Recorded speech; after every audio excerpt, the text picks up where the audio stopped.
Good afternoon everyone. हम लोग जो है पिछली क्लास में हम लोगों ने पढ़ा था कि HTTP मॉड्यूल को हम लोग कैसे यूज़ कर सकते हैं नोड जेएस में। सो आज हम लोग उसी का कंटिन्यू करने वाले हैं और देखेंगे कि जो HTTP मॉड्यूल है उसका काम हम लोग कर गए। जैसे कि जेसन प्लेस होल्डर की वेबसाइट हम लोगों ने एक बार देखी थी, जहाँ पे हम लोग एपीआई को गेट कर रहे थे। वो एपीआई क्या था कि जेसन प्लेस होल्डर वालों ने बना के रखी थी, तो उसी को हम लोग कैसे बना सकते हैं इसको हम लोग को देखना है कि नोड जीएस का यूज़ करके HTTP मॉड्यूल का यूज़ करके हम लोगों को एपीआईज बनानी है। और मेन काम जो होता है HTTP मॉड्यूल का सर्वर क्रिएट करना और एपीआईज को बनाना ही होता है। तो पहले हम लोग देख लेते हैं जेसन प्लेस होल्डर की वेबसाइट को। जेसन प्लेस होल्डर, तो जब हम लोग वेबसाइट खोलोगे तो यहाँ पर आपको बहुत सारी एपीआईज मिलेंगी। देखिए 100 पोस्ट की वेबसाइट, यूज़र्स 10 यूज़र्स के डेटा आपको चाहिए अगर, तो यूज़र्स आप वहाँ पे सर्च करोगे तो आपको 10 यूज़र्स का डेटा मिलेगा। यहाँ पर देखिए आपको बहुत सारे डेटा मिल रहा है। ये 10 यूज़र्स का डेटा है। यहाँ पर देखिए ID, name, user name, email address, तो बहुत सारी चीज़ें हैं जो आपको मिल रही हैं यहाँ पर। तो एक ये एपीआई है और इसका एंड पॉइंट इन्होंने बनाया हुआ है ये /users। सो ये इनकी वेबसाइट का यूआरएल है https:// और ये इनकी वेबसाइट का यूआरएल है। उसके बाद स्लैश एक करके इन्होंने एंड पॉइंट बनाया यूज़र्स, और जैसे ही यूज़र्स पर आप सर्च करते हो तो आपको एक एपीआई गेट होती है और उस एपीआई में बहुत सारा डेटा आपको मिलता है। तो हम लोग इतना बड़ा डेटा तो नहीं लेंगे अभी, नॉर्मली थोड़ा ही लेंगे। आईडी, नेम, यूज़र नेम और 10 यूज़र्स का डेटा हमको चाहिए होगा। 10 मिले या 5 मिले, आप जितना भी कर रहे हो उतना आपका गेट हो रहा है कि नहीं, आप ये देख सकते हो। तो आपको ये पता चल जाएगा कि आपने एक एपीआई को बना लिया है। तो उसके लिए क्या करना पड़ेगा, हमें यही कोड लिखना पड़ेगा जैसे कि हम लोग लिखते हैं, सर्वर को क्रिएट करते हैं और उसके बाद एक राउट हमें बनाना पड़ेगा यहाँ पे /users करके, जैसे हम लोग उस दिन बना रहे थे। इफ़ कंडीशन लगाना पड़ेगा हमें यहाँ पे। और चलिए देखते हैं कैसे करते हैं इसको। तो उसके लिए हमें पहले अपना फोल्डर खोलना पड़ेगा नोड.js का। डेस्कटॉप पर चलेंगे और वेब डेवलपमेंट ट्रेनिंग, उसके बाद प्रैक्टिस, प्रैक्टिस में नोड.js, और यहाँ पर नोड.js एग्जाम्पल करके एक फोल्डर था, इसको हम लोग खोल लेंगे VS कोड पर।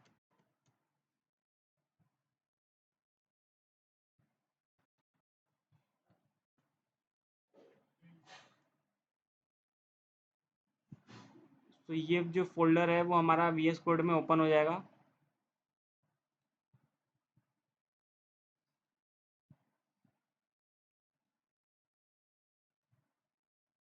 और ये हमारा पिछला कोड था जो हम लोगों ने किया था, तो इसको हम लोग हटा देंगे और इसकी जगह अपना खुद का कोड फिर से करेंगे।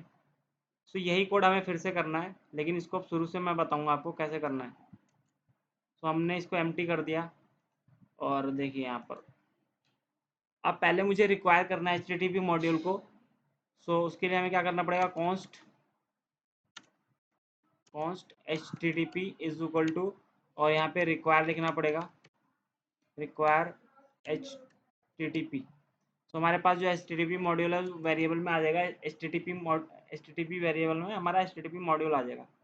अब उसके बाद हमें क्या करना है, एक सर्वर क्रिएट सर्वर वाला मेथड होता है वो कॉल करना है। तो उसके लिए हमें क्या करना पड़ेगा, उसके नीचे आएंगे और यहाँ पर कहेंगे const server equals to HTTP dot create server. और इसके अंदर क्या होता है कि आपका एक कॉल बैक कॉल होता है। यहाँ पर आप देखिए ध्यान से।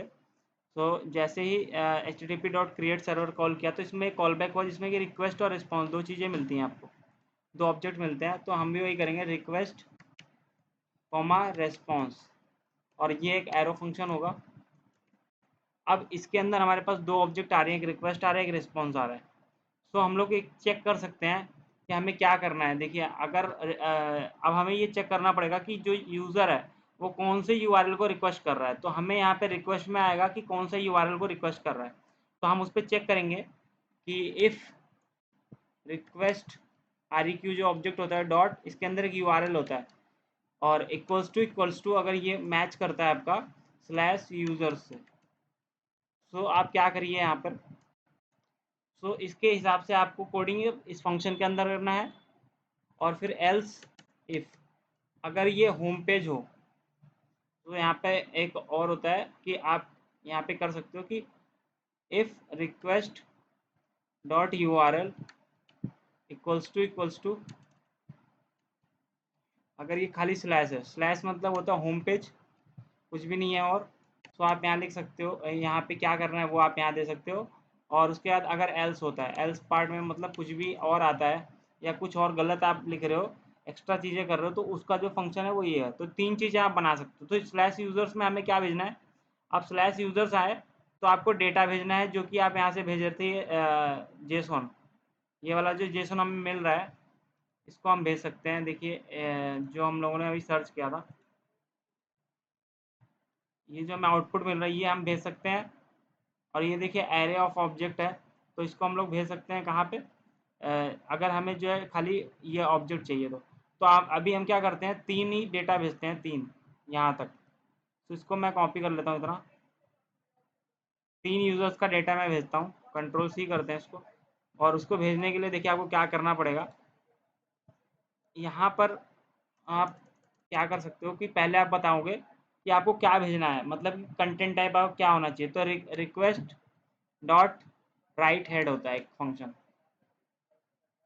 Write head, HEAD। तो इसमें आप लोग क्या करते हो कि पहले आप स्टेटस कोड देते हो कि जो हम रिस्पॉन्स भेजने वाले हैं वो सक्सेसफुल रिस्पॉन्स है। और उसके बाद क्या देखिए यहाँ पर हम लोग भेज रहे थे पिछली क्लास में, यहाँ पर देखिए रेस्पॉन्स डॉट राइट हेड, और यहाँ पे 200 मतलब स्टेटस कोड आप HTTP का भेज रहे हो 200।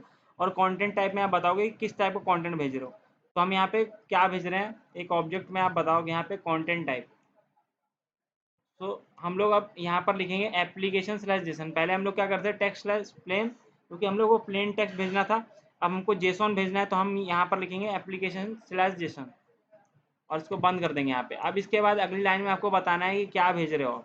जैसे यहाँ पर देखिए, यहाँ पर रेस्पॉन्स डॉट एंड भेजा हुआ है और यहाँ पे एक टेक्स्ट भेजा है। तो आपने यहाँ पे टेक्स्ट स्लैश प्लेन लिखा था, इसलिए आपने टेक्स्ट भेजा। अभी हमें क्या भेजना है, जेसॉन। तो आप क्या करोगे यहाँ पर रेस्पॉन्स डॉट एंड, और इसमें आप पास कर दोगे, इसमें आप क्या पास करोगे, जेसॉन डॉट स्ट्रिंगीफाई करके, जेसॉन बड़े में रहेगा सारा, डॉट स्ट्रिंगीफाई। अब इसके अंदर हमें एक एरे पास करना है और एरे ऑफ ऑब्जेक्ट, तो कंट्रोल V कर देंगे आप। तो हमने जो कॉपी किया था डेटा वो यहाँ पे आ गया सारा। लेकिन अभी इसमें एक प्रॉब्लम है, वो क्या प्रॉब्लम है देखिए मैं बता रहा हूँ आपको। यहाँ पर ये दो बार लग गया होगा, क्योंकि मैंने एक बार कॉल भी किया था जेसॉन डॉट स्ट्रिंगीफाई, और ये एक एरे आपका हटेगा यहाँ से। तो ये एरे है आपका एक, और यहाँ पर एक पहला ऑब्जेक्ट आपका यहाँ पे आ गया। ये कहाँ तक चल रहा है आपका, तो ये यहाँ तक है। उसके बाद ये दूसरा ऑब्जेक्ट है यहाँ पे, ये आपका यहाँ तक है। फिर ये तीसरा ऑब्जेक्ट है और ये यहाँ तक है।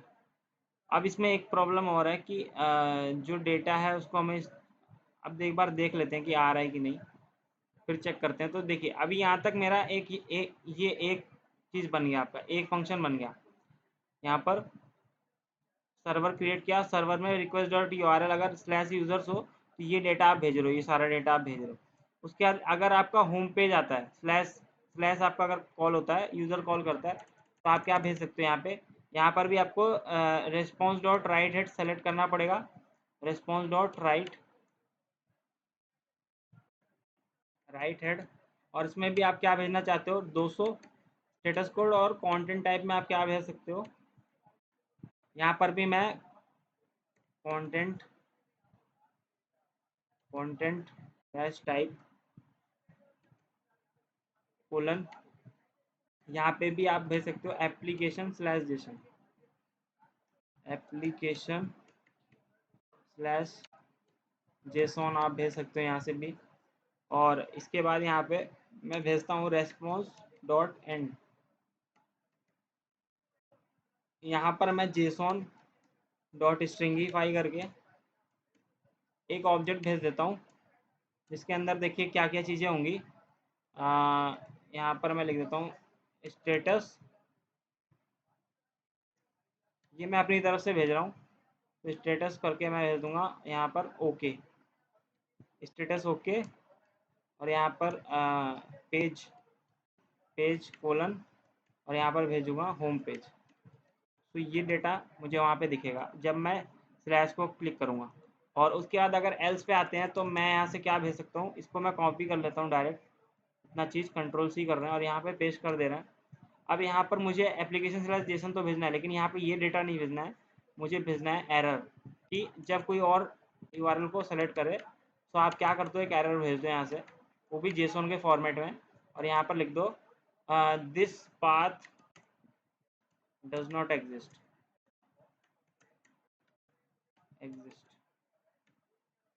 सेव करते हैं इसको और एक बार चलते हैं, इसको रन कराते हैं। तो देखिए यहाँ पर नीचे हम लोग चलेंगे।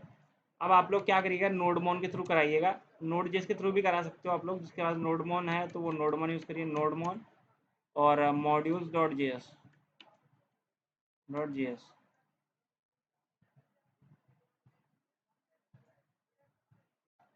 तो देखिए नोडमोन हमारा स्टार्ट हो गया, और अब ये हमारा जो है लेकिन एक चीज़ मैंने गलत कर दिया इसमें, अभी इसको नोडमोन को बंद करते हैं, अभी मेरा कोड पूरा नहीं हुआ है, सॉरी उसके लिए। यहाँ पर क्या करना होगा, देखिए सर्वर तो अपने यहाँ पर कर दिया क्रिएट, यहाँ पे एक सर्वर नाम का ऑब्जेक्ट में आपने सारा स्टोर कर दिया, लेकिन आपने सर्वर को लिसन नहीं करा, तो आगे चल के हम लोग क्या करना पड़ेगा, अब इसके बाद सर्वर डॉट लिसन। अब लिसन में हमें पोर्ट नंबर देना पड़ेगा, कौन से पोर्ट नंबर पर लिसन कर रहे हैं, तो 3000 मैं देता हूँ। उसके बाद एक कॉल बैक फंक्शन रन होगा, अगर ये सर्वर लिसन कर रहा होगा तो इसको हम कॉल बैक में लगाएंगे, और यहाँ पर लिख देंगे console dot log the server is listening at, और फिर उसके बाद प्लस करके यहाँ पर लिख देंगे 3000। तो 3000 पोर्ट पर ये लिसन करेगा, सेव करते हैं इसको, और उसके नीचे चल के नोडमोन और मॉड्यूल्स.js करेंगे, क्लिक कर देंगे, तो हमारा नोडमोन स्टार्ट हो जाएगा। देखिए नीचे क्या लिखा आ रहा है, the server is listening at 3000। तो हमें 3000 लोकल होस्ट पर चलना है, तो उसके लिए इसको बंद कर देते हैं, फालतू के जो टैब्स खुले हुए हैं। तो यहाँ पर हम लोग लिखना है लोकल होस्ट, मतलब जो लोकल होस्ट है, और कोलन 3000, तो हमें इस पर चलना है और एंटर करते हैं।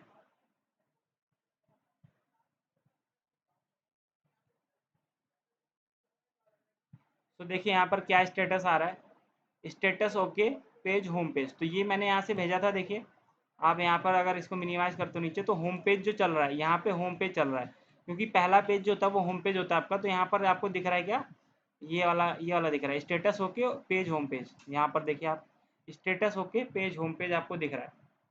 तो हमारा ये जो राउट है ये होम पेज का राउट है, तो इसलिए डायरेक्टली हमें ये दिख रहा है स्टेटस ओके और पेज होम पेज। अब अगर मैं यहाँ पर स्लैश यूज़र्स कर दूँ तो मुझे यूज़र्स का डेटा दिखेगा, देखिए स्लैश यूज़र्स, और एंटर करते हैं। तो यहाँ पे क्या एरर आ रहा है, लोकल है ओके, तो हमारा यहाँ पे जो नोडमोन है वो शायद बंद हो गया फिर से, for file changes before starting, तो यहाँ पे फिर से इसको रीरन करना पड़ेगा। यहाँ पे आ रहा है request dot write head is not a function, okay.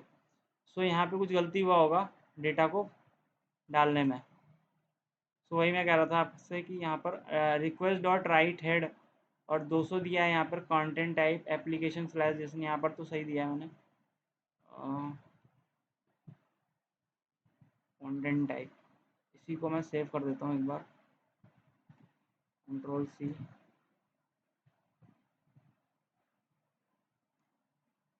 इसको यहाँ पे पेस्ट कर देते हैं, कंट्रोल वी। तो अब एक बार रन करके देखते हैं, सर्वर लिसन कर रहा है अभी, और इसको एक बार रिफ्रेश करते हैं।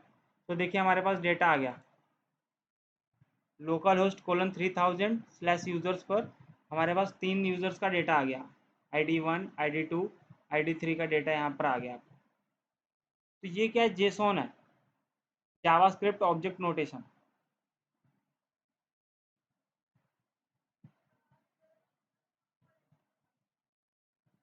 ये जो डेटा है ये आपका ये जेसॉन में कन्वर्ट हो चुका है और ये आपको यहाँ पर दिख रहा है। ऐसे ही आपको वहाँ पे भी दिख रहा था ब्राउज़र में।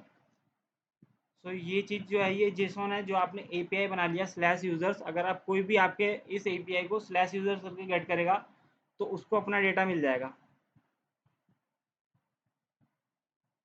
और इसमें एक चीज़ और था कि अगर आप आईडी जो है यहाँ पर आईडी को भी दे सकते हो यूआरएल में। तो उसके लिए क्या कर सकते हो आप कि अगर आप आईडी को देना चाहते हो तो उसके लिए कोलन करके आपको एक आईडी नाम का एट्रीब्यूट भी बनाना पड़ेगा उसमें। और जब आपका वो आईडी सर्च करेगा तो उस हिसाब से उसको डेटा मिलेगा। तो आप लोग एक काम करिए, इस कोड को एक बार करके देखिए आप लोग का हो रहा है कि नहीं। तो मैं कॉपी करके भेज देता हूँ। तो देखिए यहाँ पर अभी यहाँ पर ये जो डेटा है बहुत बड़ा है, इसको मैं छोटा कर देता हूँ थोड़ा। और ये सारा डेटा आप डेटाबेस से निकाल के भी भेज सकते हो। और तो देखिए यहाँ पर मान लीजिए मैं इसको कर लेता हूँ कॉन्स्ट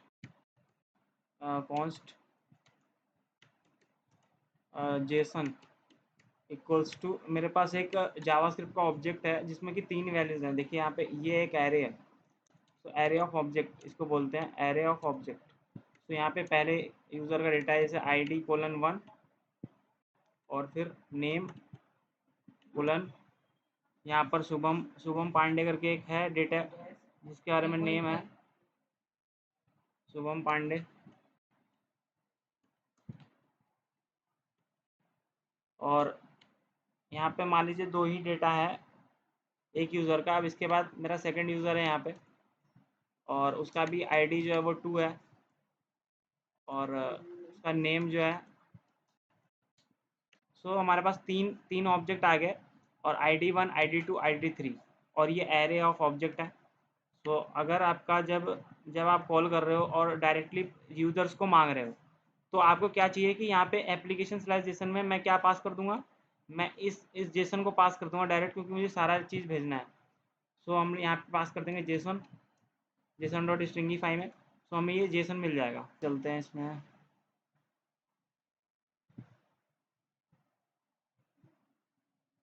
यहाँ पर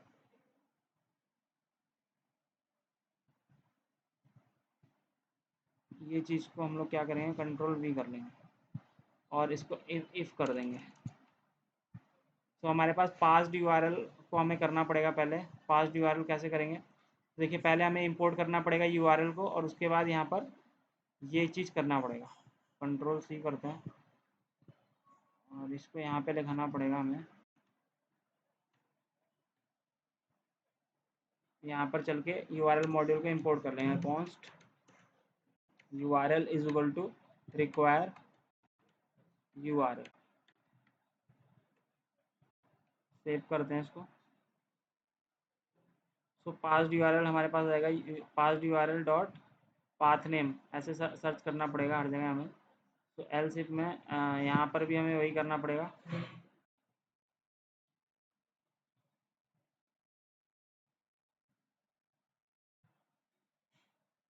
passed URL dot path name, तो यहाँ पे भी करना पड़ेगा हमें ये चीज़। कंट्रोल भी करते हैं और यहाँ पर 3 इक्वल टू लगाएंगे, ट्रिपल इक्वल टू। और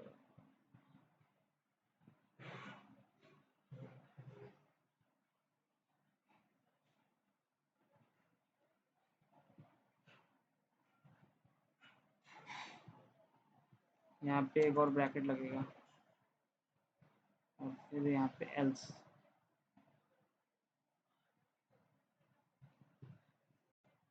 यहाँ पर भी आपका ये पाथ नेम आएगा।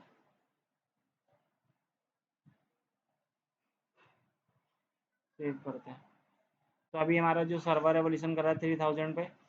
और उसके बाद हमें क्या करना है, यहाँ पे चलना है और इसको रिफ्रेश करना है एक बार। तो देखिए हमारे पास ID:2 नेम रमन सिंह आ रहा है क्योंकि मैंने यहाँ पे 2 यहाँ पे भेजा है।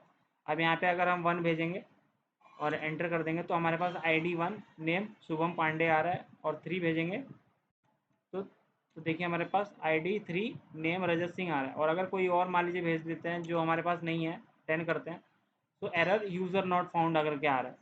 तो ये हमने कैसे किया एक बार फिर से देखिए, ऊपर से हम लोग देख लेते हैं। तो हमारे पास 2 मॉड्यूल है, एक HTTP मॉड्यूल जो कि हम लोग सर्वर बनाने के लिए क्रिएट कर रहे हैं और एक URL मॉड्यूल है जो कि हम लोग यूआरएल को पार्स करने के लिए क्रिएट कर रहे हैं, मतलब जो यूआरएल होता है आपका उसको हम लोग हैंडल करने के लिए। अब हमारे पास 3 यूजर्स का डेटा है जेसॉन में, ID 1 name Shubham Pandey, ID 2 name Raman Singh, ID 3 name Rajat Singh. So अब हमने एक सर्वर क्रिएट किया, कौन server equal to http.create server. तो इसके अंदर दो चीज़ें आती हैं आपके पास, रिक्वेस्ट और रिस्पॉन्स। अब देखिए मैंने यहाँ पे एक पास्ड यूआरएल करके एक वेरिएबल बनाया और उसमें क्या किया, ये जो यूआरएल आ रहा है हमारे पास, यूआरएल जो हमने यहाँ पे इंपोर्ट किया है मॉड्यूल यूआरएल, इसके अंदर एक फंक्शन होता है डॉट पार्स, और इसके अंदर आप क्या पास कर देते हो, रिक्वेस्ट डॉट यूआरएल। सो हम लोग जो रिक्वेस्ट डॉट यूआरएल यहाँ पे यूज़ कर रहे थे पहले, वो हमने यहाँ पे पास कर दिया। रिक्वेस्ट डॉट यूआरएल में क्या होता है आपके पास, जो आप यहाँ पे यूआरएल लिखते हो, जो आप यहाँ पे यूआरएल लिखोगे वो आपका रिक्वेस्ट डॉट यूआरएल में होता है। तो वो मैंने पास कर दिया और ट्रू यहाँ पे कर दिया। तो इससे क्या होगा, ये जो यूआरएल है, यूआरएल डॉट पार्स मेथड है, ये इस यूआरएल को पास करके यहाँ पे एक ऑब्जेक्ट में स्टोर कर देगा पास्ड यूआरएल करके। अब यहाँ पर जो पास्ड यूआरएल है उसके अंदर एक ऑब्जेक्ट आ जाता है path name, passed URL dot path name. ये क्या देता है आपको, ये आपको देता है पूरा पाथ यहाँ का, जो ये आपने लिखा हुआ है ये पूरा पाथ दे देगा। और उसके बाद इस पे आप कर रहे हो डॉट स्टार्ट विथ। सो इसमें आप एक स्ट्रिंग का मेथड यूज कर रहे हो स्टार्ट्स विथ। स्टार्ट्स विथ क्या करता है कि ये चेक करता है कि आपका जो यूआरएल है वो यहाँ से स्टार्ट हो रहा है कि नहीं। सो उसमें आपने क्या कर दिया, स्लैश यूजर स्लैश। तो आपका जो यूआरएल है वो स्लैश यूजर से मैच हो रहा है कि नहीं, जो हम लोग वहाँ इक्वल टू का काम कर रहे थे वही ये यहाँ पे क्या कर रहा है, स्टार्ट्स विथ। तो यहाँ पर ये चेक कर रहा है कि जो आपका जो यूआरएल है जो आप यहाँ पे लिख रहे हो वो यूजर्स से स्टार्ट हो रहा है कि नहीं। तो अगर हो रहा है तो आप इसके अंदर आ जाइए, और इसके अंदर हम क्या करेंगे आके, extract user ID from the URL. तो अब इसके अंदर स्लैश यूजर स्लैश अगर है तो इसके साथ में यूआरएल भी में हमने आईडी भी तो भेजा है, देखिए यहाँ पर 10 भेज रहे हैं। तो 10 को निकालने के लिए हमें क्या करना पड़ेगा, कॉन्स्ट यूजर आईडी। तो ये एक वेरिएबल है जिसमें हम स्टोर करेंगे उस 10 को, या जो भी आप आईडी भेज रहे हो इक्वल टू पारसेंट क्या करता है, उसको जो स्ट्रिंग आप भेज रहे हो उसको कन्वर्ट कर देता है इंटीजर में। तो जो आप यूआरएल में स्ट्रिंग भेजते हो वो बाय डिफॉल्ट एक स्ट्रिंग समझता है और उसको आपको कन्वर्ट करना पड़ेगा इंटीजर में। और उसके बाद देखिए उन्होंने क्या किया है, passed URL dot path name dot सब स्ट्रिंग 7। सो पार्स्ड यूआरएल डॉट पाथ नेम जो आपका यूआरएल था उसमें से 7 डिजिट को आप सब स्ट्रिंग कर लो, मतलब निकाल लो। तो देखिए 0 1 2 3 4 5 6 7, तो 7 डिजिट इन्होंने निकाल दिया। तो वो क्या आ गया आपके पास, एज्यूमिंग, यहाँ पर देखिए इन्होंने, यहाँ पर इन्होंने कमेंट भी दिया, assuming users colon user ID. तो यहाँ पर क्या कर रहे हैं, सब स्ट्रिंग करके 7 जो कैरेक्टर्स है उसको ये निकाल लेगा और उसमें से आपका यूजर आईडी आ जाएगा। First user ID is equal to parse int और parsed URL dot path name dot substring. तो 7 को निकाल लेगा और उसके बाद आपका देखिए let OBJ is equal to JSON dot find. So आपने यहाँ पे फाइंड मेथड को यूज़ किया और ये इसके अंदर एक एलिमेंट जाएगा आपका, जो क्या है, जो ये जेसन है इसका एक एलिमेंट आएगा इसके अंदर, और उसमें आप सर्च करोगे, यहाँ पर आप सर्च करोगे उसको चेक करोगे एलिमेंट डॉट आईडी, इसके अंदर जो आईडी है उसको मैच कराओगे यूज़र आईडी से कि यूज़र आईडी के बराबर है कि नहीं। और अगर है तो उसको आप ऑब्जेक्ट में स्टोर कर दोगे उस ऑब्जेक्ट को पर्टिकुलर, और अगर वो ऑब्जेक्ट है तो आप उसको यहाँ पे भेज दोगे, जेसन डॉट स्ट्रिंगिफाई करके ऑब्जेक्ट को भेज दोगे। नहीं तो आप क्या बता दोगे, एरर यूज़र नॉट फाउंड। और उसके बाद फिर अगला जो है वो यूजर्स के लिए चेक कर रहे हो, passed URL dot path name अगर बराबर है यूजर्स के, और ये ट्रिपल इक्वल टू लगा दोगे आप यहाँ पे। तो अगर अगला है यूजर्स के बराबर है तो आप क्या करिए, यहाँ पे डायरेक्टली यूजर को भेज, सारे यूजर्स को भेज दीजिए। नहीं तो आप क्या करिए, होम पेज को दिखा दीजिए। तो एक बार आप रन करिए इसको और देखिए यहाँ पर। सो हमारे पास अब देखिए पहला अगर मैं कुछ भी नहीं देता, स्लैश बिल्कुल खाली, तो मेरा होम पेज चलेगा। तो देखिए status okay page home page आपका आ रहा है। अब अगर मैं स्लैश यूजर्स कर दूंगा, स्लैश यूजर्स, और कुछ भी नहीं देता आईडी, सो हमारे पास सारे यूजर्स आ जाएंगे। देखिए इसको प्रिटी प्रिंट कर देते हो, देखिए सारे यूजर्स आ गए। और अगर मैं इसके बाद अब आगे अगर मुझे 2 आईडी का चाहिए डेटा, तो मैं 2 को करूँगा तो देखिए हमारे पास 2 आ गया, 2 का जो आ गया। अब यहाँ पे 1 करते हैं तो 1 का आ जाएगा, और अगर 3 करते हैं तो 3 का डेटा आ जाएगा। और अगर यहाँ पर ऐसा कुछ करते हैं जो कि हमारे पास है नहीं, जैसे 20 या कोई और आईडी, तो हमारे पास क्या आएगा, एरर यूज़र नॉट फाउंड। तो ये कहाँ से आ रहा है, ये आपने यहाँ पे लिखा हुआ है, कि अगर आपका जो मैच होता है, यहाँ पर देखिए मैंने लिखा हुआ है ना, अगर ऑब्जेक्ट है तो आप क्या कर दीजिए, ये भेज दीजिए जो ऑब्जेक्ट है पूरा। अगर आपके पास ऑब्जेक्ट नहीं है तो आप क्या भेज दिए, एरर यूजर नॉट फाउंड। तो ये यहाँ से सारा आ रहा है। एक बार इसको करके बताइए। वही चीज़ें हुई हैं जो पिछले कोड में मैंने आपको बताया था, बस इसमें थोड़ा सा डिफरेंस क्या है कि इसमें हमने एक और डेटा भेजा है जो क्या कर रहा है कि आप पर्टिकुलर आईडी का डेटा लेके आ रहे हो, पूरा डेटा नहीं लेके आ रहे हो, तो फिल्टर कर रहे हो आप। तो उसके लिए आपको ये पता होना चाहिए सब स्ट्रिंग क्या काम करता है, और जो आपका स्टार्ट विद है वो क्या काम करता है। आप यहाँ पे लिख भी सकते हो कंसोल लॉग करके कि क्या काम करता है ये। पहले आप लोग करके बताइए उसको। तो अगर मैं ये करूँ तो क्या रिटर्न हो रहा है मुझे।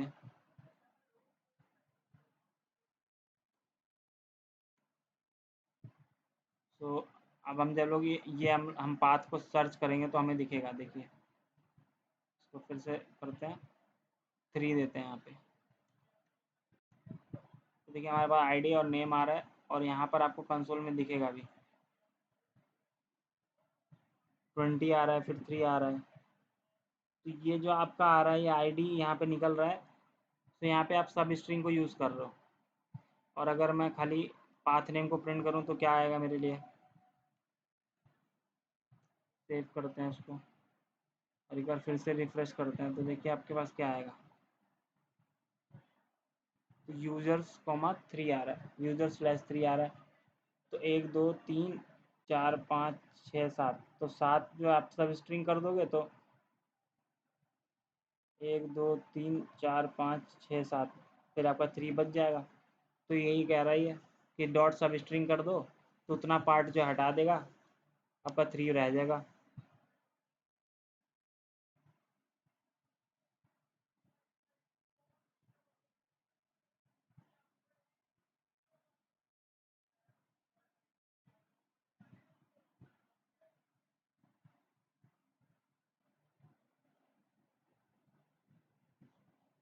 तो आप लोगों को समझ आया होगा कि हम लोग HTTP मॉड्यूल का यूज़ कैसे करते हैं। अब देख लीजिए, अब ये तो हो गया आपका कि HTTP मॉड्यूल का यूज़ करके आप लोग API बना सकते हो बहुत सारा, और यहाँ से आप रिटर्न भी कर सकते हो। लेकिन ये जो तरीका है ये थोड़ा डिफरेंट और कॉम्प्लिकेटेड है। यहाँ पर देखिए आपको 3 ही राउट बनाने थे, और उसके लिए देखिए आपको कितने लाइन्स ऑफ कोड लिखना पड़ा, 56 लाइन्स ऑफ कोड। तो ये सब चीज़ें आपको ईजी करने के लिए हम लोग यूज़ करते हैं एक्सप्रेस जेएस को, जिसको हम लोग अगली क्लास होगी वहाँ से हम लोग स्टार्ट करेंगे एक्सप्रेस जेएस। और सो वो चीज़ डिफरेंस है जो आप देख पा रहे होगे। यहाँ पे देखिए, यहाँ पे मैंने 3 ही राउट बनाया है। 2 राउट तो सेम ही है, बस एक में आपका पैरामीटर गया है और दूसरा आपका बिना पैरामीटर का है, और बाकी आपका एक होम पेज का राउट है। तो इतना आपको प्रॉब्लम क्रिएट हुआ है। यहाँ पर देखिए कितना सारा कोड हो गया है, मैस मैस क्रिएट हो गया बिल्कुल। सो आपको ये चीज़ें हटानी है, उसके लिए हम लोग यूज़ करते हैं एक्सप्रेस जेएस को, जो फ्रेमवर्क है एक्सप्रेस नोड जेएस का। तो उसको हम लोग अगले क्लास से देखेंगे। उससे पहले हम लोग कुछ चीज़ें और देख लेते हैं कि यहाँ पर वर्किंग कैसे होता है आपका, जो नोड जेएस का इंटरनल वर्किंग होता है वो कैसे हम लोग कर सकते हैं। और उसको हमें समझना बहुत ज़रूरी है ताकि हम लोग ये समझ पाएँ कि इंटरनली काम कैसे कर रहा है नोड जेएस। तो उसके लिए आप लोग देखिए, यहाँ पर हम लोग चलते हैं। यहाँ पर देखिए आप लोग, यहाँ पर लिखा हुआ है understand node JS single thread event loop workflow. So हमें ये समझना पड़ेगा कि नोड जेएस जो है सो सिंगल थ्रेड पे काम करता है। जो आपका जावा हो गया या पाइथन हो गया, ये सारी चीज़ें जो है मल्टी थ्रेडिंग पे काम करती हैं, जहाँ पर आपके पास बहुत सारे थ्रेड्स होते हैं जो अलग अलग काम को साइमल्टेनियसली करते हैं। लेकिन प्रॉब्लम क्या होता है नोड जेएस में कि नोड जेएस आपका सिंगल थ्रेड पे काम करता है। तो सिंगल थ्रेड का मतलब है कि एक ही थ्रेड पे आप एक काम ही करा सकते हो एक टाइम पे, एक से ज़्यादा काम आप एक टाइम पे करा नहीं सकते। तो सर्वर जो होता है, सोचिए सर्वर के पास इतने सारे रिक्वेस्ट साइमल्टेनियसली आती हैं, तो उसको हैंडल कैसे करता होगा। सो उसको हमें समझने के लिए हमें समझना पड़ेगा इन इवेंट लूप क्या होता है, जो कि हमारा नोड जेएस में होता है, और इसका वर्क फ्लो क्या होता है। सो यहाँ पर देखिए node JS single thread event loop. तो यहाँ पर देखिए एक डायग्राम बना हुआ है। अब ये जो आपके पास यहाँ पर दिख रहे हैं ये क्लाइंट्स हैं, एक क्लाइंट, दो क्लाइंट, मान लीजिए 3 क्लाइंट एक साथ आ गए, 4 क्लाइंट एक साथ आ गए, तो सारा रिक्वेस्ट जो आता है वो आपका क्या होता है, वो आपका एक इवेंट लूप में चला जाता है। यहाँ पर देखिए एक इवेंट लूप बना हुआ है। सो आपका जितना भी काम, जितने भी क्लाइंट की रिक्वेस्ट आ रही हैं, ये सारी आपका यहाँ पर चली जाती हैं इवेंट लूप के अंदर। Single thread serves all users. यहाँ पर देखिए क्या है कि इवेंट लूप एक लूप टाइप का होता है जिसमें कि आपकी सारी रिक्वेस्ट यहाँ से चली जाती हैं और उसके बाद यहाँ पर ये इसको बाइफरगेट करता है according to asynchronous and synchronous request. So आपके पास रिक्वेस्ट दो तरीके का हो सकती हैं, मतलब जो आप काम कर रहे हो वो दो तरीके का हो सकता है। एक होता है आपके पास कि जो आप काम कर रहे हो सिंक्रोनस हो सकता है और एक एसिंक्रोनस, मतलब कि एक होता है कि आप ब्लॉकिंग रिक्वेस्ट मार रहे हो, एक नॉन ब्लॉकिंग।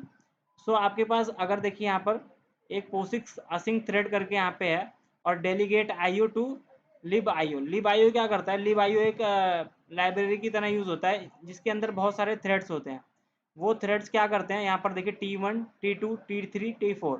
सो थ्रेड ये सारे होते हैं, तो इनको असाइन कर देता है एक एक काम, और वो थ्रेड का रिस्पॉन्सिबिलिटी होता है कि उस पर्टिकुलर टास्क को वो पूरा करके भेजे। सो यहाँ पर देखिए क्या लिखा है, IO result return after x times. तो यहाँ पर आपका चेक करता है ये कि नॉन ब्लॉकिंग आईओ क्या है। और नॉन ब्लॉकिंग आईओ मतलब क्या होता है कि जो ब्लॉक नहीं करता है, जैसे कि आपका सिंक्रोनस रिक्वेस्ट जो होती हैं वो क्या होती है, तुरंत रन होती हैं तो वो ब्लॉक नहीं करती। लेकिन कुछ ऐसी रिक्वेस्ट होती हैं जो असिंक्रोनस होती हैं, जैसे आप एपीआई की फेच करने का काम कर रहे हो या फेच एपीआई का कोड लिख रहे हो या जो भी आप फाइल से रीड राइट कर रहे हो। तो देखिए फाइल से भी जब आप रीड राइट कर रहे थे वहाँ पे भी दो मेथड्स थे, एक था रीड फाइल सिंक और एक था रीड फाइल, तो दोनों में डिफरेंस था। तो अगर आपका जो है रीड फाइल सिंक यूज हो रहा है तो सिंक्रोनस है, और अगर आपका रीड फाइल यूज हो रहा है तो वो असिंक्रोनस है। तो जो भी असिंक्रोनस कोड है उसको क्या बोलते हैं, ब्लॉकिंग आईओ। तो जो ब्लॉकिंग आईओ है वो क्या करता है, उसको ये संभालता है थ्रेड वाला। तो ये अपने पास रख लेगा, T1 को असाइन कर दिया, मान लीजिए आपने एक काम T2 को असाइन कर दिया, T3 T4, तो ये अपना संभालेगा, उसको देखेगा। और बाकी जो आपका नॉन ब्लॉकिंग आईओ है वो देखिए नॉन ब्लॉकिंग आईओ क्या है आपका, नॉन ब्लॉकिंग आईओ जितना असिंक कोड है आपका, जो कि आपका डेटाबेस से रीड करने का काम, फाइल सिस्टम में काम करने का काम, ये सारा नॉन ब्लॉकिंग आईओ का काम होता है। तो ये आपका ये थ्रेड हैंडल करेगा और बाकी जो काम होगा उसको इवेंट लूप हैंडल करके भेज देगा फिर से। अब इसको हम समझते हैं, देखिए यहाँ पे लिखा हुआ है Node.js applications use single threaded event loop model architecture to handle multiple concurrent clients। तो एक साथ इतने सारे क्लाइंट को हैंडल करने के लिए single threaded event loop model का यूज करते हैं। There are many web application technologies like JSP, spring MVC, ASP.NET और jQuery, बहुत सारा चीज़ें होती हैं। सो ये सारी चीज़ें किस पे काम करती हैं, मल्टी थ्रेडेड रिक्वेस्ट रिस्पॉन्स होता है। तो यहाँ पर देखिए the main heart of node JS processing model is event loop. तो इवेंट लूप क्या होता है, मेन इंपॉर्टेंट काम होता है जो आपका मॉड्यूल है वो कौन करता है, इवेंट लूप। तो यहाँ पर ये बताया हुआ है कि here are single threaded event loop model processing step. तो यहाँ पर स्टेप्स कैसे हैं, देखिए क्लाइंट ने एक रिक्वेस्ट सेंड किया वेब सर्वर पर, और उसके बाद क्या हुआ कि node JS web server internally maintains a limited thread pool to provide services to the client request. So node JS क्या करता है, पहले से कुछ थ्रेड पूल बना के रखता है क्लाइंट के रिक्वेस्ट को हैंडल करने के लिए। अब वो कितने हो सकते हैं, जितना भी स्कोर है। तो यहाँ पर देखिए आप थ्रेड पूल इसी को बोलते हैं। यहाँ पर इन्होंने T1 T2 T3 T4 ऐसे करके थ्रेड पूल में थ्रेड्स बना के रखे हुए हैं। तो ये जो थ्रेड्स होते हैं इसको हम काम असाइन कर देते हैं और ये काम करके हमें देते हैं। तो यहाँ पर देखिए क्या लिखा है, ये पहले से कुछ थ्रेड पूल में थ्रेड्स बना के रखते हैं। So node JS web server receive those request and place them into a queue. So जो इवेंट क्यू एक कॉन्सेप्ट होता है और एक इवेंट लूप होता है। तो जो इवेंट लूप होता है उसमें बहुत सारे टास्क आ जाते हैं और उसको क्या करता है, वो इवेंट क्यू में रख देता है। वेब सर्वर जो नोड जिसका वेब सर्वर है वो उसको रिसीव करता है और इवेंट क्यू में रख देता है। इसको बोलते हैं, देखिए यहाँ पे it is known as event Q.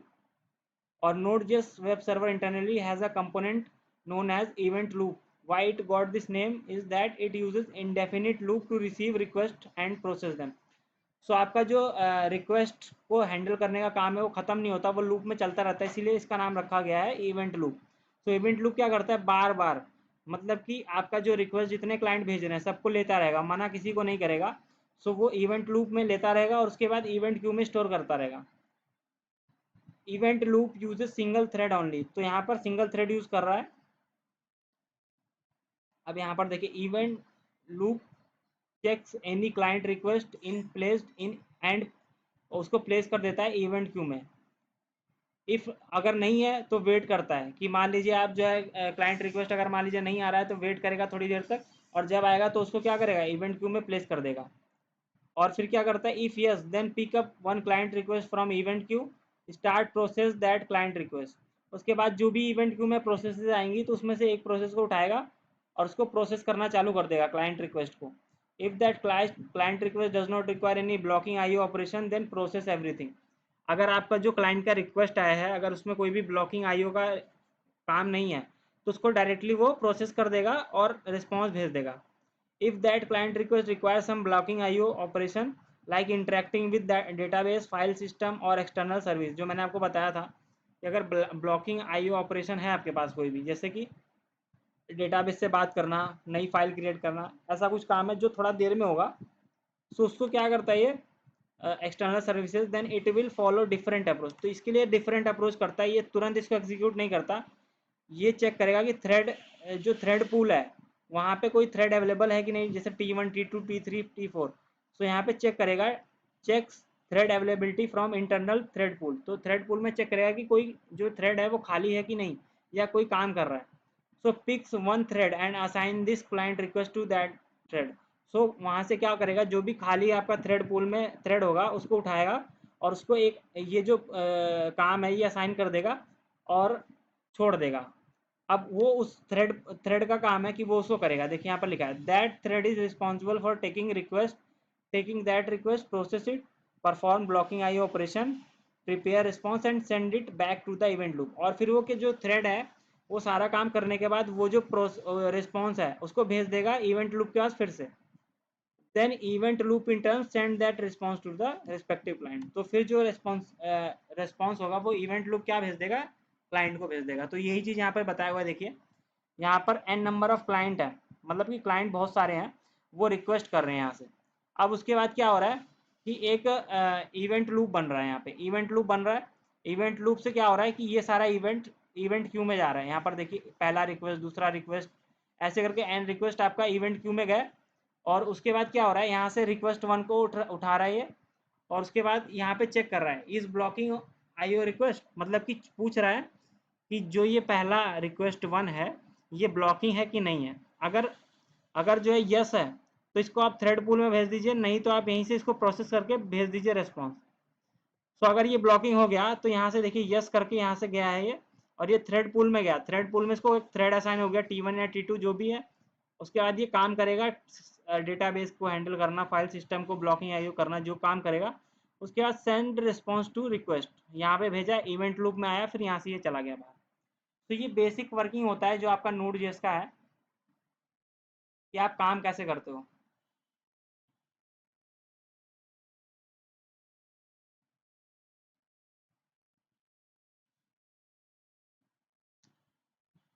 तो ये जो वर्किंग है ये आपका, इसमें कोई डाउट है आपको पूछ लीजिए। बताइए आप लोगों को कुछ डाउट है इसमें, ये जो इवेंट लूप वाला इंटरनल वर्किंग हो रहा है यहाँ पे।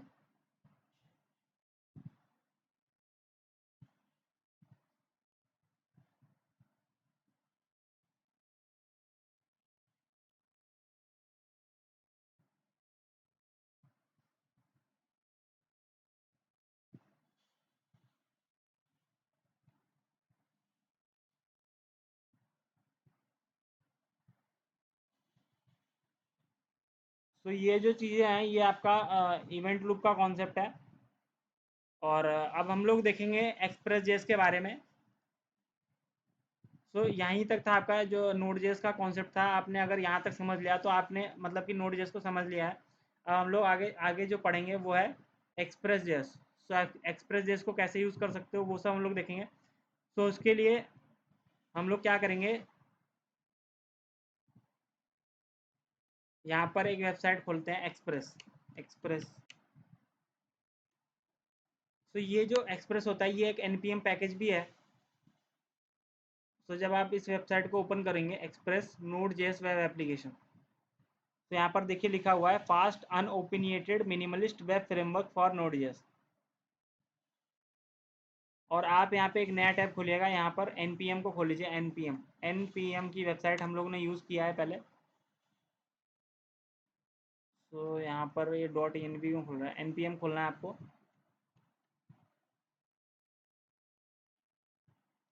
npm, ये .env नहीं खोलना है मुझे, npm js। तो हमारा npm का वेबसाइट खुल जाएगा।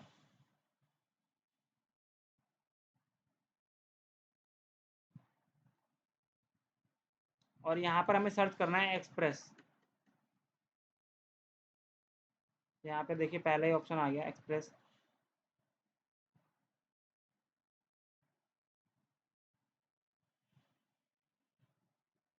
यहाँ पर देखिए एक्सप्रेस। अब यहाँ पर जो करंट वर्जन चल रहा है वो 4.19.2 चल रहा है इसका एक्सप्रेस का। और यहाँ पर इसका थोड़ा सा कोड दिया हुआ है हमें। तो यहाँ पर हमें एक कमांड दी हुई है npm i express। तो हमें जब एक्सप्रेस को इंस्टॉल करना होगा अपने एप्लीकेशन में, तो उसके लिए हमारे पास देखिए कमांड है npm i express कर सकते हो आप, या npm install express, जो भी कर लो, दोनों कमांड रन होगा आपका। अब यहाँ पर देखिए हमें एक कोड दिया हुआ है const express is equal to require express, const app is equal to express. अब यहाँ पर देखिए थोड़ा ये कोड आपको इजी नहीं लग रहा। यहाँ पर देखिए आपको यहाँ पे गेट रिक्वेस्ट भेजा हुआ है। सो आप यहाँ पर ये बता पा रहे हो कि आप कौन सा रिक्वेस्ट भेज रहे हो। नोड जिसमें ये सब नहीं था। नोड में आप इफ एल्स कंडीशन लगा के कर रहे थे, पाथ दे रहे थे, वहाँ पे रिक्वेस्ट डॉट यूआरएल से चेक कर रहे थे कि वो पाथ क्या होगा, और फिर उस पर एक फंक्शन रन हो रहा था। यहाँ पर आपका काम बहुत ईजी है। ऐप ऐप क्या है, ये ऐप जो आपका बना है एक्सप्रेस फंक्शन का यूज़ करके एक ऐप बना है। और ऐप के अंदर बहुत सारे मेथड्स हैं, app dot gate, post, put, delete, जो हम लोगों ने पढ़ा हुआ है पहले कि इतने सारे मेथड्स होते हैं आपके पास HTTP के। सो पर्टिकुलर आपको कौन सा मेथड यूज़ करना है वो आप यहाँ से भेज सकते हो। जैसे आपने अगर ऐप डॉट गेट किया तो आप गेट रिक्वेस्ट भेज रहे हो, ऐप डॉट पोस्ट किया तो पोस्ट रिक्वेस्ट भेज रहे हो, ऐप डॉट पुट किया तो पुट रिक्वेस्ट भेज रहे हो, और ऐप डॉट डिलीट किया तो डिलीट रिक्वेस्ट भेज रहे हो। तो चारों रिक्वेस्ट को आप यहाँ पे हैंडल कर सकते हो। तो हम लोग पहले इंस्टॉल करेंगे, और देखिए इसको क्लीन कर देते हैं हम। अब इसकी ज़रूरत है नहीं, तो कंट्रोल ए करके मैं इसको हटा देता हूँ सारा चीज़। मॉड्यूल्स डॉट जी सेव कर देते हैं, और इसको ऐसे रहने देंगे सारा चीज़। यहाँ पर जो फालतू की फाइल्स हैं वो हम डिलीट कर देंगे यहाँ से, डिलीट।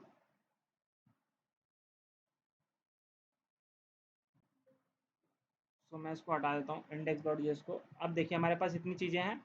हमें क्या करना है, ऑल्ट टी करना है। ऑल्ट टी करके टर्मिनल को खोल लेना है, न्यू टर्मिनल। न्यू टर्मिनल खोलेंगे। अब देखिए न्यू टर्मिनल खोल के हमें क्या करना है, इंस्टॉल करना है एक्सप्रेस को। अभी देखिए अगर मैं पैकेज डॉट जेसन खोलता हूँ तो अभी हमारे पास CLI कलर आ रहा है, डॉट ENV आ रहा है, लेकिन हमारा एक्सप्रेस नहीं आ रहा कहीं भी।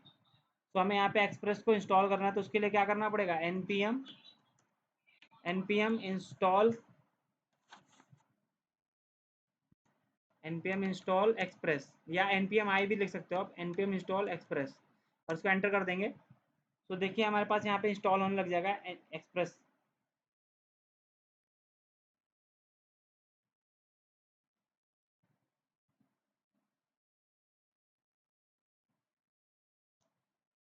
देखिए यहाँ पर एक्सप्रेस, यहाँ पर देखिए पैकेज डॉट जेसन में एक्सप्रेस आ गया 4.19.2 हमारे पास, ये सारा इंस्टॉल हो गया।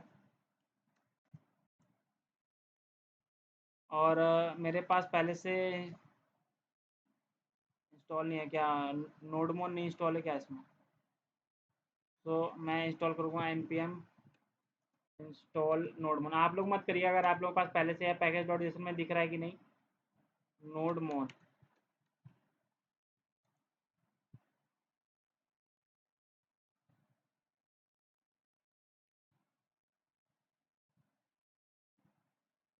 तो इस एप्लीकेशन के लिए मैं नोडमोन को इंस्टॉल कर लूँगा।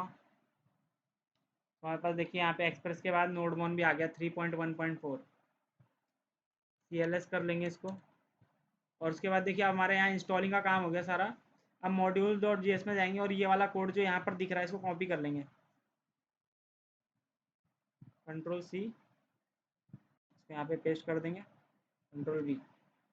तो यहाँ पर देखिए हमारा कोड हमने पेस्ट कर दिया। यहाँ पर देखिए पहली लाइन क्या है, const express is equal to require express. जैसे हम लोग थर्ड पार्टी मॉड्यूल्स को नोड जेएस में देख रहे थे, रिक्वायर करके ला रहे थे, तो वैसे ही मैंने किया है यहाँ पे कॉन्स्ट एक्सप्रेस एक वेरिएबल बनाया इक्वल टू रिक्वायर एक्सप्रेस को इंस्टॉल कर लिया, एक्सप्रेस को इंपोर्ट कर लिया है। उसके बाद एक्सप्रेस एक्सप्रेस जो यहाँ पे आया इसको फंक्शन कॉल किया है, और उसमें से जो एक्सप्रेस का ऑब्जेक्ट है वो रिटर्न होगा, और वो हमने ऐप में गेट कर लिया है। अब ऐप के पास ये सारे मेथड्स आ गए हमारे पास, तो हम इसको यूज़ कर सकते हैं। तो ऐप डॉट गेट किया मैंने, गेट राउट को गेट को फायर किया, मतलब कि गेट मेथड को, गेट रिक्वेस्ट को हैंडल करेंगे हम। और इसमें देखिए जो राउट है मेरा वो है स्लैश।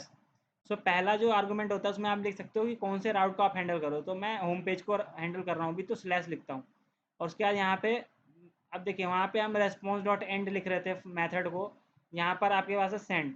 रेस्पॉन्स डॉट सेंड भी होता है यहाँ पे, रेस्पॉन्स डॉट सेंड फाइल होता है, रेस्पॉन्स डॉट रेंडर होता है, बहुत सारे मेथड्स होते हैं। आप तो रेस्पॉन्स डॉट जेसन होता है।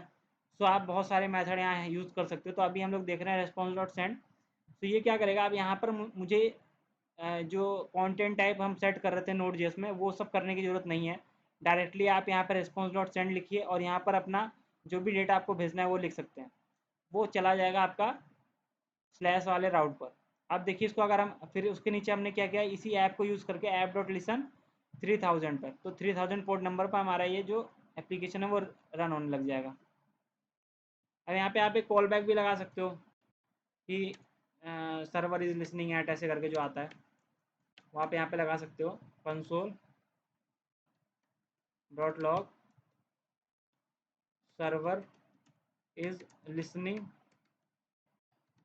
एट, और उसके बाद +3000। सो सेव करते हैं इसको। उसके बाद नोड मॉन लिखते हैं यहाँ पे, नोड मॉन, और इसके बाद मॉड्यूल्स डॉट जेएस एंटर करते हैं। तो हमारा जो यहाँ पर क्या आ रहा है, waiting for file changes before starting. तो यहाँ पर 492 एरर आ रहा है कुछ, नोड मॉड्यूल्स डॉट जेएस। सो 3000 पहले से यूज़ हो रहा है क्या? एक काम करते हैं, पुराना वाला बंद करते हैं। तो यहाँ पे एक टर्मिनल पहले से खुला हुआ है जिसमें 3000 रन हो रहा है, तो उसको मुझे बंद करना पड़ेगा, कंट्रोल सी करके बंद कर देंगे। सो हमारा ये जो पुराना वाला टर्मिनल है बंद हो जाएगा, पावर शेल। इसको मैं डिलीट कर दूंगा और ये नोड नया चल रहा है मेरा। इसको फिर से सेव करेंगे, कंट्रोल सी करके फिर रन करते हैं इसको। तो यहाँ पर फिर से रन करते हैं। सो हमारा server is listening at 3000 port पर चल गया है। अब हम क्या करेंगे, अब हम यहाँ पर ब्राउज़र में खोल सकते हैं local host colon 3000, local host colon 3000 enter करते हैं। तो देखिए हमारे पास हेलो वर्ड आ रहा है। ये हेलो वर्ड कहाँ से आ रहा है, ये जो आप रेस्पॉन्स डॉट सेंड भेज रहे हो यहाँ से आ रहा है हेलो वर्ड। और यहाँ पर आप चेंज भी, this is my first express app, आपने यहाँ पे मैसेज को चेंज कर दिया। सेव करते हैं। अब देखिए फिर से आपका स्टार्ट हो गया, रिफ्रेश हो गया। और फिर आप चल के यहाँ पे देखोगे तो इसको रिफ्रेश करते हैं ऐसे ही, तो hello world this is my first express app आ रहा है। तो आप यहाँ पे सिंपल अभी टेक्स्ट भेजा है आपने यहाँ पे।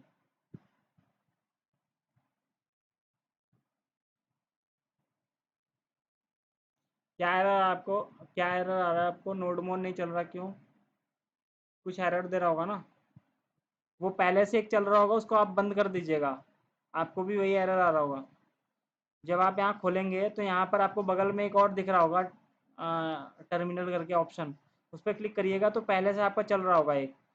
सो इसीलिए वो 3000 पोर्ट नंबर पे नहीं चल रहा है, तो इसीलिए आपका एरर आ रहा होगा, क्योंकि वो 3000 पोर्ट नंबर पे आपका पहले से चल रहा था ना, वो जो नोड जैसा हम लोग रन करा रहे थे।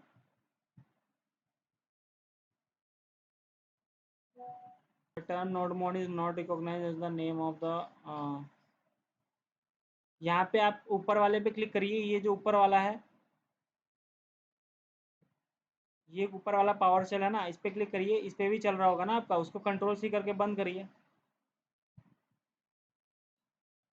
और फिर दोनों हटा दीजिए, फिर नया टर्मिनल खोलिए।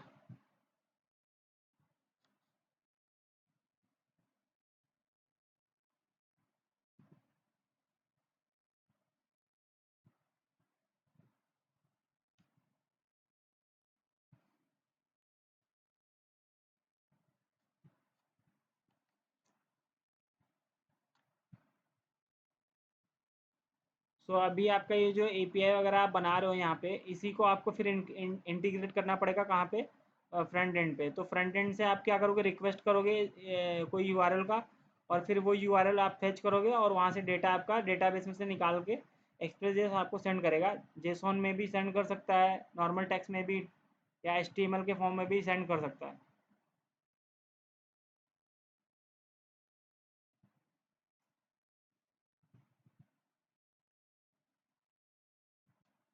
यहाँ पर देखिए मेरे पास hello world this is my first express app, मैं यहाँ पे भेज रहा हूँ। यहाँ पर हम लोग क्या कर सकते हैं, सेंड जेसन करके भी एक ऑप्शन होता है। ओके, तो आपका जो एरर आ रहा है तो उसके लिए आप क्या कर सकते हो कि सीएमडी खोल के वहाँ पे रन करा सकते हो। तो आप क्या करिए, इसी फोल्डर में यहाँ पर जाइए, ये जो आपका फोल्डर है नोड जेस एग्जाम्पल जिसमें आप हैं पर्टिकुलर, वहाँ पे जाके सीएमडी खोल लीजिए और सीएमडी में वही कमांड रन कराइए, नोड मोन स्पेस, तो आपका रन हो जाएगा। तो आप सीएमडी से करा सकते हो उसको रन, वो आपका टर्मिनल पे नहीं हो रहा है तो आप उस सीएमडी से भी रन करा सकते हो। Nodemon is not recognized as an internal or external operable batch file। Okay, तो आप एक काम करिए, एक्सप्रेस जेएस के अंदर हैं आप, यहाँ पर एक कमांड इसके पहले लिखिए, यहाँ पर आप एक कमांड इसके पहले लिखिए, nodemon npm install -g और nodemon। एक काम करिए, ये वाला कमांड पहले इस पर लिखिए और उसके बाद रन करिए। उसके बाद सीएमडी को बंद करके फिर से ओपन करिएगा और फिर से रन करिए। तो आपके में क्या था ना कि ग्लोबली नहीं इंस्टॉल्ड था आपका जो नोडमोन था, अभी ग्लोबली इंस्टॉल हो गया है, तो आप कहीं से भी उसको रन कर सकते हो, तो मिल जाएगा उसको मॉड्यूल, तो इसलिए आपका रन हो गया है। और उसके लिए जो आपका टर्मिनल पे नहीं रन हो रहा है, उसके लिए कमांड यूज़ होता है, वो आपको पावर सेल पे जाके पेस्ट करना पड़ेगा, जिससे क्या होगा कि वो आपका इनेबल कर देगा कहाँ पर, टर्मिनल पर, तो आपका टर्मिनल जो आपका है उस पर भी रन हो जाएगा। तो अब इसमें बाकी चीज़ें हम लोग नेक्स्ट क्लास में देखेंगे कि हम लोग क्या जो एक्सप्रेस है उसको कैसे यूज़ कर सकते हैं। अभी के लिए सभी का आउटपुट आ गया ना आपका, या किसी का रह गया आउटपुट बताइए। ये जो मैंने अभी आपको फाइल भेजी है, ये सब में रन हो गया है या किसी का नहीं रन हुआ है,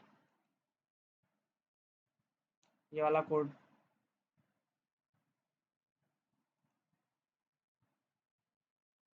सब सभी का हो गया ना रन?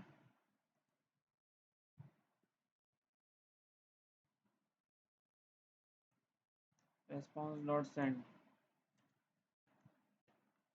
Hello world.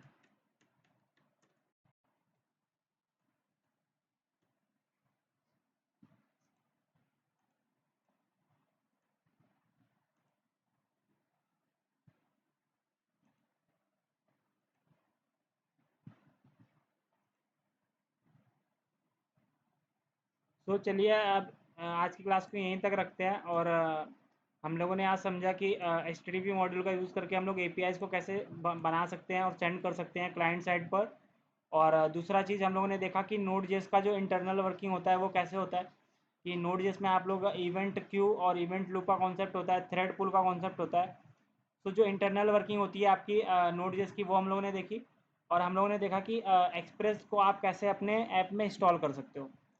तो अब हम लोग अगली क्लास से देखेंगे एक्सप्रेस जेस को, और उसमें हम लोग एपीआईज भी बनाएंगे, प्लस हम लोग डिज़ाइन बना के भी भेजेंगे फ्रंट एंड पर।